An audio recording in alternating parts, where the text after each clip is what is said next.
조금 된 기억인데요. 어떤 목사님이 설교를 하면서 자기 경험을 이야기를 하더라고요.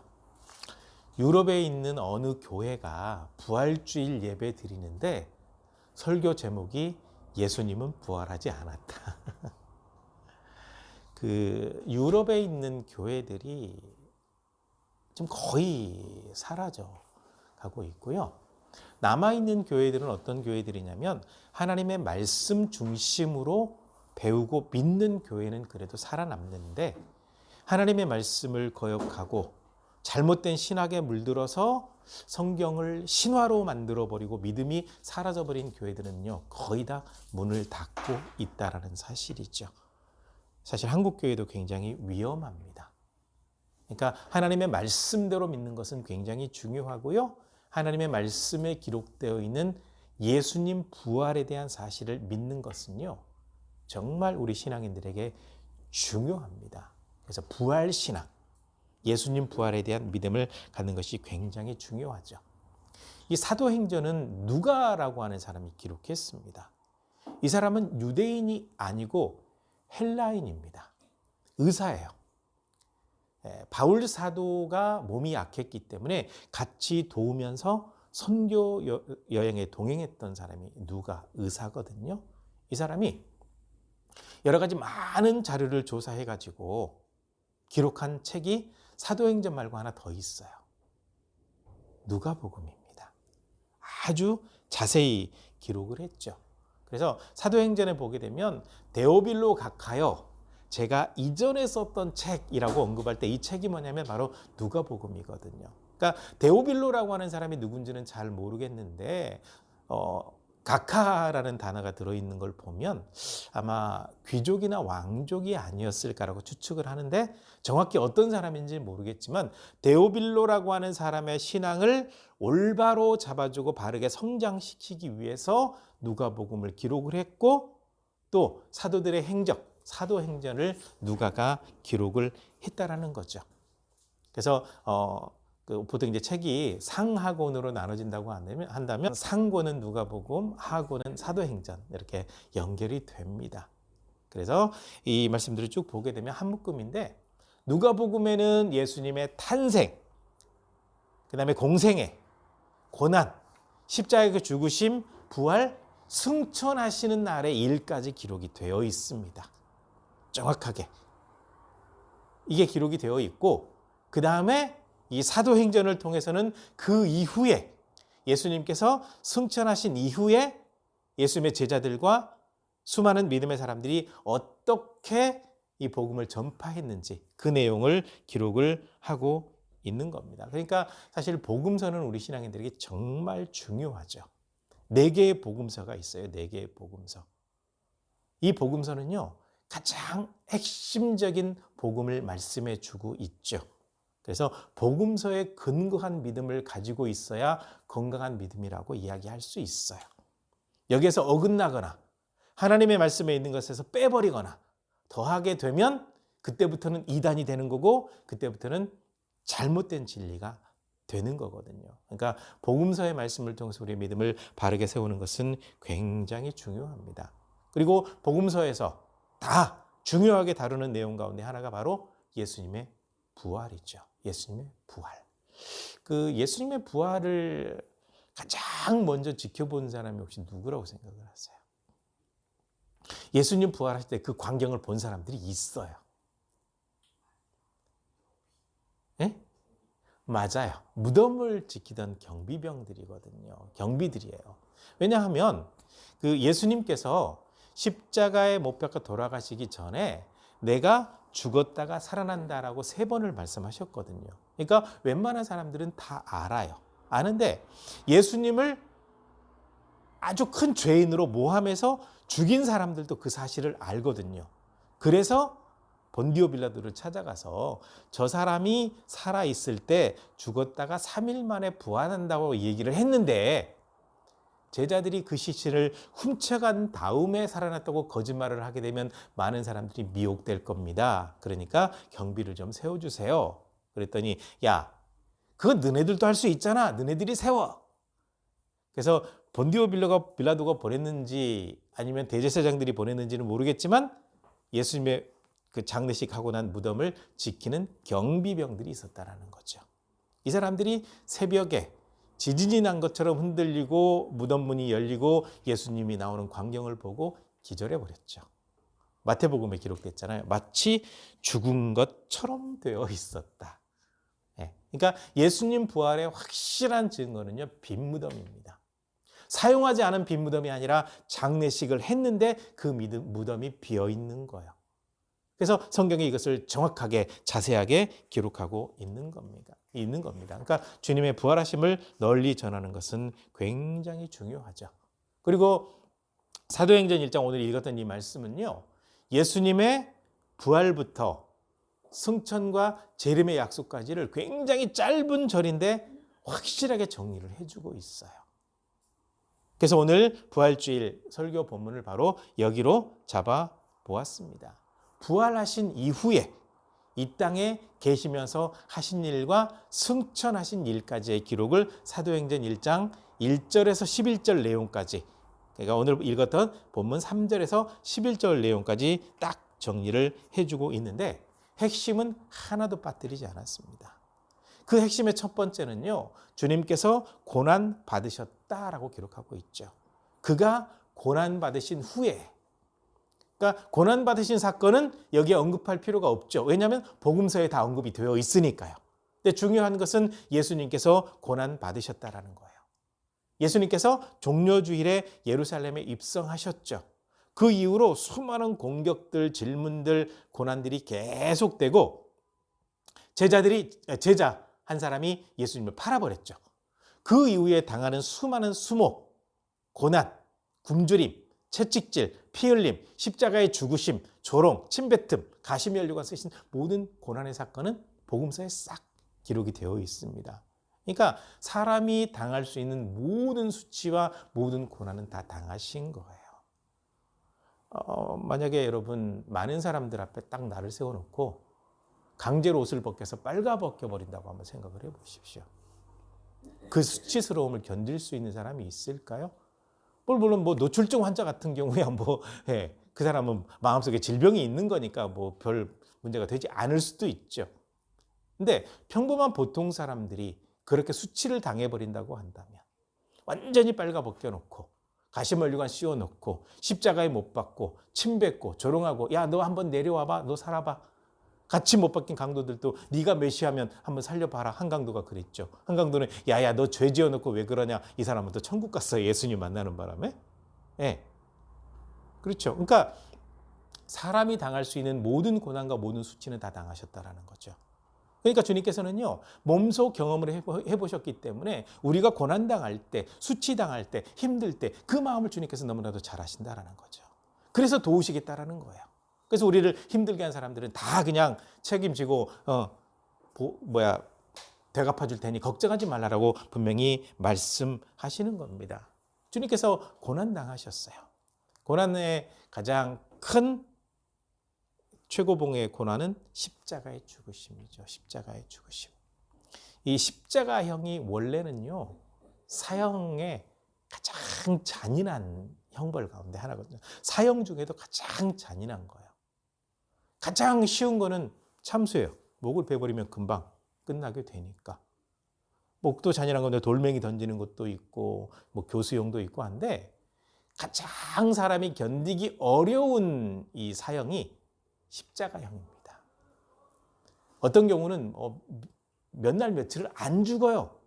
고난당하면서 죽지를 않는다라는 거죠. 엄청난 고난이죠. 굉장히 힘든 일이죠. 이 고난을 주님께서 당하셨다라는 겁니다.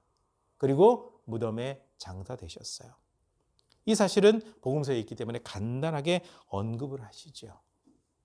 그 다음에 이제 두 번째 내용이 무엇이냐면 친히 살아계심을 나타내셨다라고 기록하고 있습니다. 친히 살아계심을 나타내신 거예요. 예수님은 장사된 지 3일 만에, 성경에 사흘로 되어 있으니까 요즘 이렇게 좀 순수 우리말을 잘 공부하지 못하는 사람 자꾸 4일로 생각을 하더라고요. 4일은 나흘이고 3일이 사흘이에요. 그러니까 장사된 지 3일 만에. 그러니까 요일로 따지면 금, 토, 오늘 주일이죠. 주일 새벽이에요. 그러니까 원래는 구약의 전통에 의하면 안식일을 지켰죠. 안식일은 금요일 저녁 해질 때부터 토요일 저녁 해질 때까지가 안식일이거든요. 이 안식일을 지켰는데 언제부터 주일 예배로 바뀌게 되었느냐? 예수님 부활하시면서부터 바뀌게 된 거예요. 예수님께서 부활하신 날이 안식 후 첫날이니까 주님 부활하신 날을 기념하면서 계속 예배 드리다 보니까 주일, 주님의 날이라는 뜻이 된 거죠. 근데 안식일을 지키고 있는 사람들이 우리가 잘못됐다고 또 자꾸 얘기하거든요. 근데 초대교회 전통은 예수님께서 부활하신 날을 기념하고 기억하고 예배 드리다 보니 주일 예배가 된 거거든요. 그러니까 우리는 흔들릴 필요가 없어요. 매 주일이 주님께서 부활하신 날을 기억하고 기념하면서 드리는 굉장히 중요한 예배이기 때문에 그렇습니다. 바로 3일 만에 부활하실 때 아까 말씀하셨던 것처럼 무덤을 지키던 사람들이 기절해버렸고 그 다음에 이 사람들 말고 부활하신 예수님을 가장 먼저 만난 사람이 막달라 마리아입니다. 바로 무덤 주변에서 주님 그 비어있는 무덤 때문에 너무 낙심되어 있을 때 부활하신 주님께서 만나주셨죠. 그리고 갈릴리로 물고기 잡으러 간 사람들을 만나주셨고 문을 꾹꾹 잠궈놓고 있는 그곳에 주님께서 나타나셔서 부활하심을 보여주셨고 또 의심하던 제자에게 보여주셨죠. 누구죠? 도마. 예수님 부활하셨다고 하니까 예수님께서 이렇게 제자들이 모여 있을 때 예수님께서 오셨는데 그때 도마는 없었어요. 부활하신 예수님 보고 이 사람들이 우리가 부활하신 주님을 봤다 하니까 도마가 야 내가 그래도 이 창자국과 못자국을 만져보지 않으면 내가 믿을 수 없다 라고 하니까 도마에게 나타나셔서 만져봐라 라고 말씀하셨어요. 그래서 굉장히 많은 사람들에게 나타내 보이셨다라는 겁니다. 그런데 신이 보이셨다라고 말씀하고 있죠. 그러면 예수님은 부활하신 이 모습을 왜 보여주셨을까요? 믿음을 위해서 보여주신 겁니다. 분명히 죽은 다음에 부활하신다고 말씀하셨거든요. 그런데 제자들은 믿지를 못했고 무슨 말인지 몰랐습니다. 왜일까요? 부활을 한 번도 경험해보지 못했으니까. 죽으면 끝이라고 생각을 했으니까. 아무도 못 믿죠. 우리가 조금 성경을 거슬러 올라가서요. 창세기에서 하나님께서 노아를 선택해가지고 방주를 짓게 하셨죠. 방주 지을 때 사람들이 비웃었을까요? 아니면 환영하고 좋은 일 한다고 칭찬했을까요? 당연히 비웃었죠. 왜냐하면요. 요때까지 방주를 만드는 요때까지 하늘에서 비가 내린 적이 한 번도 없습니다. 비가 내리지 않아요. 지면에서 안개 같은 것이 올라와서 땅을 적시고 자라게 했기 때문에 모든 식물이 자랄 수 있도록 했기 때문에 이 개념이 없어요. 근데 방주를 만들면서 아무래도 가족들이 8명이다 보니까 비밀이 새나갔을 거 아니에요. 하나님께서 물로 심판하신다고 얘기하는 사람이 분명히 있었을 거예요. 8명의 가족인데 항상 비밀이라는 게 그렇잖아요. 누구한테 얘기하면서 너만 알아? 꼭 너만 알아야 돼? 뭐 그 사람도 누구한테 얘기하면서 너만 알아야 돼? 며칠 지나고 나면 이미 다 알고 있어요. 그런 거죠. 그러니까 하나님께서 노아를 선택하셔서 방주를 짓게 하셨지만 아마도 물로 심판하신다는 그런 얘기가 많은 사람들에게 들려졌을 거고 아마 굉장히 많은 사람들이 조롱했을 겁니다. 말도 안 되는 이야기. 어떻게 물로 심판할 건데 오늘날도 그 얘기를 하거든요. 노아 홍수에 대해서 얘기를 하게 되면 그러면 한번 따지는 사람들이 있어요. 따져봅시다. 지구상에 존재하고 있는 물이 이 지구를 덮을 수 있나요? 라고 묻거든요. 그래서 과학자들이 이제 그 신앙을 가지고 있는 과학자들이 이 땅에 존재하고 있는 물의 양을 계산을 해봤어요. 물의 양을 계산을 해봤더니 지표면에서부터 물을 싹 모아놓게 되면 2,700m? 2.7km. 그러면 웬만한 거는 다 덮이겠죠? 네. 그러니까 지금 높이 솟은 산들 이게 문제가 되는데 높이 솟은 산들은요. 노아 홍수 때 일어났던 어떤 그 화산 폭발이라든지 이런 걸로 만들어질 가능성이 굉장히 커요. 그때 당시 가장 높은 산이 아라라산이었지만 지금은 훨씬 더 높은 산들이 있거든요. 그런데 물의 양을 계산을 해봤더니 이 지구를 충분히 덮어서 지표면에서 위로 2,700m 물이 쌓일 수 있는 정도의 양이 된다는 거죠. 노아 홍수에 있었던 그 물이 해구로 들어갔고 그 다음에 남극과 북극 얼음으로 갔고 지하수로 들어갔고 공중에 구름으로 갔으니까 싹 모아놓게 되면 만약에 공중에 있는 수분까지 다 내려온다고 한다면 물의 높이는 훨씬 더 높아지겠죠. 봐요. 상식으로 따진단 말이에요. 자꾸 상식으로 따져요. 네. 그렇게 얘기를 하는 겁니다. 조롱하는 거죠. 그러니까 예수님께서 죽으신 다음에 부활하신다는 얘기를 했을 때 제자들이 믿을 수가 없었던 거예요. 이성적으로 아무리 생각을 해봐도 창세 이래로 죽었다가 살아난 사람이 없어요. 물론 구약의 기록은 있어요. 있는데 본인들이 보지 않았기 때문에 믿는다라고 하는 것은 쉬운 일이 아니에요. 그러니까 오늘날 예수님에 대해서 믿음을 갖는다라는 것도 교회 안에 있는 사람들 가운데도 여전히 의심하는 사람들이 있고 믿음은 없지만 나오는 사람들이 있어요. 이거 확실해요. 제가 중직이었던 분들을 한번 박사과정 공부할 때 인터뷰한 적이 있는데 중직을 받은 분들 가운데도 확신이 없는 사람들이 분명히 있었거든요. 그래서 예수님께서는요. 부활하신 다음에 친히 보여주신 겁니다. 창자국 못자국 만지게 하신 겁니다. 음식도 같이 먹으신 겁니다. 그들과 함께 대면에서 대화를 나누신 거예요. 40일 동안 계시면서 부활하신 것을 직접 보여주셔서 수많은 사람들이 증인이 되게 하신 겁니다. 굉장히 중요한 거죠. 보여주셨습니다. 약속하신 대로 이루어진 것을 분명하게 보여주셔서 그들의 믿음을 확실하게 세우신 거죠. 그 다음에 세 번째 내용은 무엇이냐면 예수님께서 이제 믿는 사람들에게 바로 승천하시기 전에 너희가 성령으로 세례를 받으라 이 말씀을 하고 있습니다.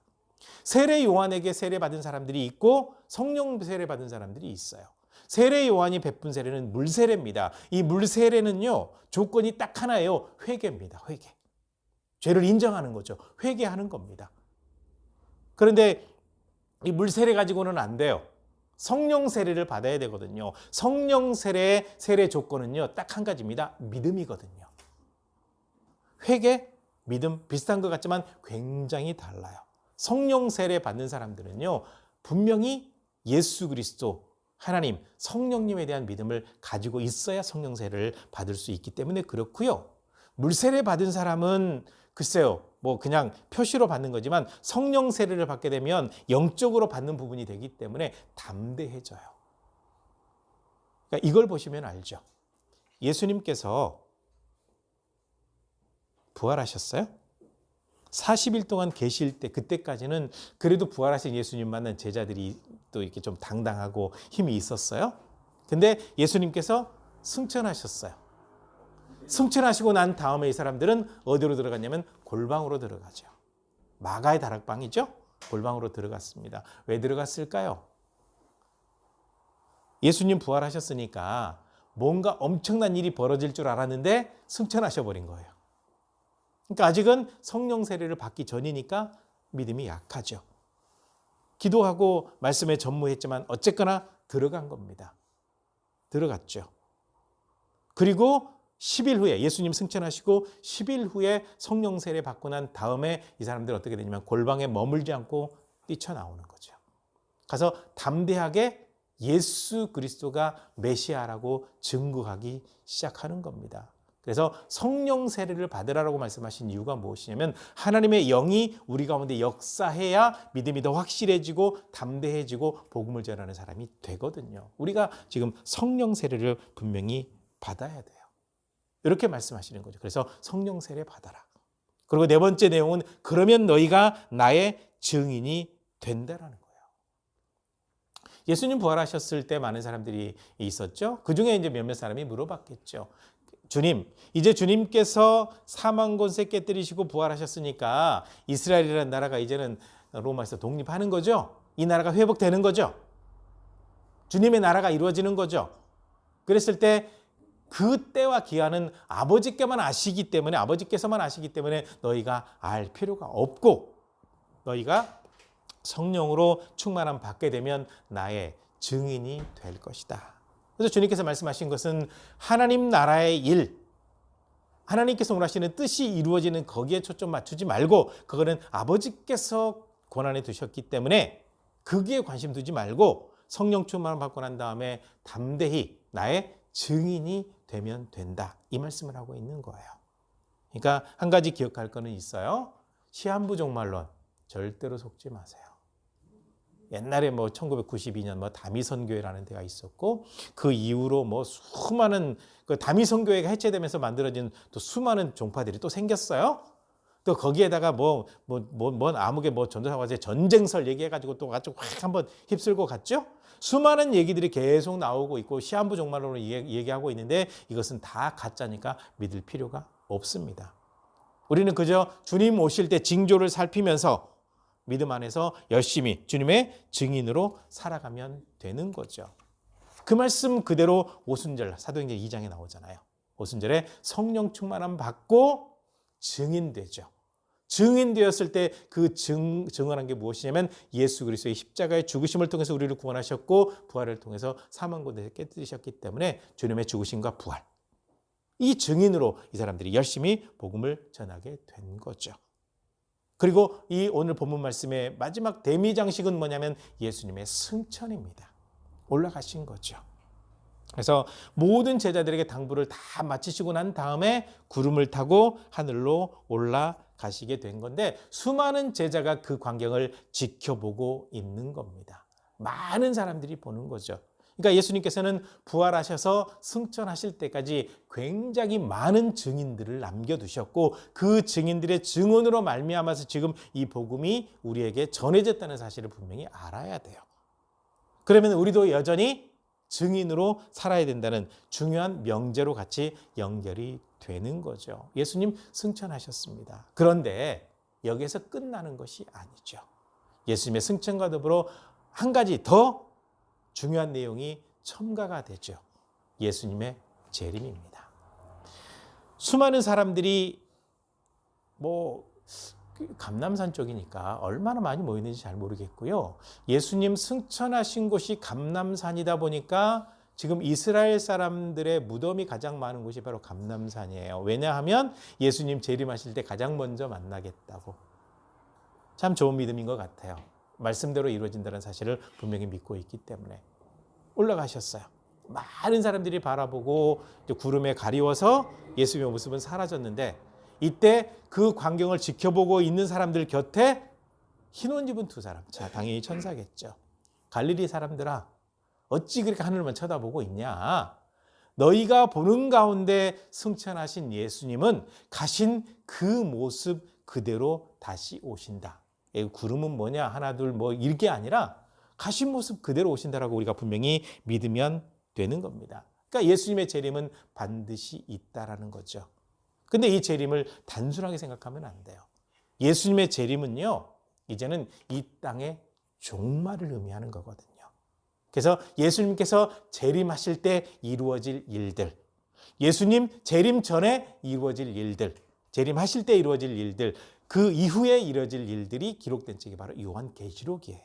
그러니까 이 복음서는 반드시 요한계시록으로 연결이 되는 거죠. 그러니까 예수님의 부활, 이게 단순하게 끝나는 것이 아니라 분명히 증인이 있었고 또 성령 세례가 있었고 또 예수님의 승천이 있었고 재림의 약속, 여기까지 이어졌는데 예수님은 왜 친히 자기 자신이 부활하신 것을 확실한 증거를 통해서 보여주셨을까 이거죠. 흔히 이제 상담을 하거나 대화를 나누다 보면 이런 게 있어요. 제가 이 정도 했으면 상대방이 당연히 알 거라고 생각을 하는 게 있잖아요. 이 정도 했으면 당연히 알겠지. 내가 이 정도 했으면 그 사람도 당연히 뭘 하겠지. 이거는 본인의 착각입니다. 본인의 착각이에요. 어떤 분이 기숙사 생활할 때 있었던 일을 이야기를 하더라고요. 이제 어떤 분이 치킨을 산다 그래서 맛있게 먹었대요. 그 맛있게 먹고 그냥 고맙다라고 지나갔나 봐요. 근데 샀던 분은 내가 샀으니까 당연히 사겠지. 그 생각을 했나 봐요. 그래서 그거를 저 자식은 치킨 샀는데 사지도 않고 그 얘기를 했던 걸 들어서 굉장히 충격받았다는 얘기를 한번 한 적이 있더라고요. 그래서 이제 그분은 나중에 태도가 바뀌어서 누가 밥 사면 꼭 사고 누가 선물하면 꼭 하고 이런 게 있었다고 그 사건을 이야기하더라고요. 그러니까 기대하고 있는 것들을 다른 사람이 그대로 이루어질까? 이건 불가능하거든요. 기대 안 하면 상관이 없지만 혹시 기대하고 있다고 한다면 차라리 생색을 내는 게 낫거든요. 알려주는 게 필요하거든요. 네, 알려주는 게 필요해요. 근데 이보다 더 중요한 일이 예수님 부활이잖아요. 이거를 그냥 예수님 부활하신 다음에 아무에게 보여주지 않고 그냥 승천하셨다고 한다면 예수님 실종 사건으로 기록이 됐겠죠. 그래서 예수님도 생색내게 하신 거예요. 굉장히 긍정적인 의미로 생색내기를 하신 거예요. 증인들을 만들어 놓으신 거예요. 친히 보여주신 거예요. 믿음을 확실하게 세우도록 하기 위해서 보여주셨다는 거죠. 그들의 증언을 통해서, 그들의 입술의 증언을 통해서 이 복음이 우리에게 전파되었으니까 부활주의를 맞이할 때마다 우리는 늘 기억해야 돼요. 우리는 주님의 부활의 증인이다. 주님께서는 사망 곳에 깨뜨리시고 부활하셨고 그 주님께서 이제는 승천하셨는데 다시 재림하실 때 믿는 자와 믿지 않는 자, 구원과 심판이 확실하게 이루어진다. 이 사실을 확실하게 믿고 증인으로 사는 것이 굉장히 중요합니다. 주님께서 친히 보여주셨어요. 친히 보여주셨거든요. 그러면 친히 보여주시고 그 증언을 통해서 우리에게 복음이 들어왔으니까 우리도 예수님처럼 우리가 예수님이 아니니까 친히 보여줄 수는 없지만 수많은 사람들에게 부활의 증인으로